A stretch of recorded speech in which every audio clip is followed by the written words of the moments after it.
Alright, so today we're going to learn about the obturator internus and why it is so important to the pelvic floor. So let's review the pelvic floor anatomy really quick. So we have 3 layers of the pelvic floor. Here's the outer layer. There's a middle layer, which is where the sphincters live, the urethral sphincter, compressor urethra. And then we also have this deeper layer of muscles, which are the deep pelvic floor, the levator ani. The first 2 layers are squeezing layers. The last and most deep layer is a lifting layer. So a pelvic floor contraction is a squeeze and then a lift. Okay? There is one hip muscle that lives in the pelvic floor, and it's so important. It is called the obturator internus. Now, obturator internus lives right on the inside, right here. And as you can see, it's huge. It's a very big fan muscle on the inside of the pelvis. So same thing on this side. Okay, here. And do you see this line right here? That's called atla. Okay, that line is a connection which helps anchor the levator ani muscle, which is these deep pelvic floor layers right here. So obturator internus is critical because look where it comes out.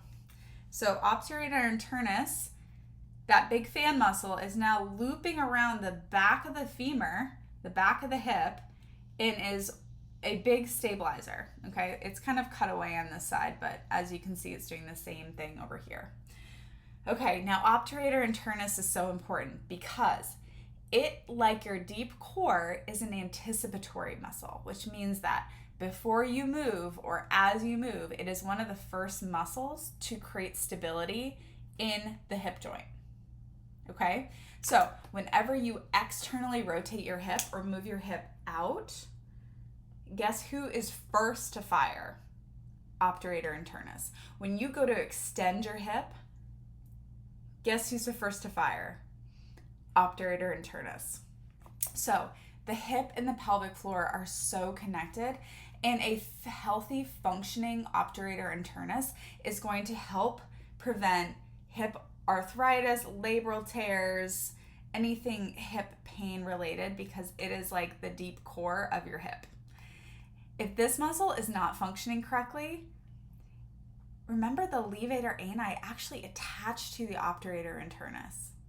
So if this muscle is not functioning good, guess what? You're going to get some overflow effect into the deep pelvic floor muscles, and that is also not going to function well.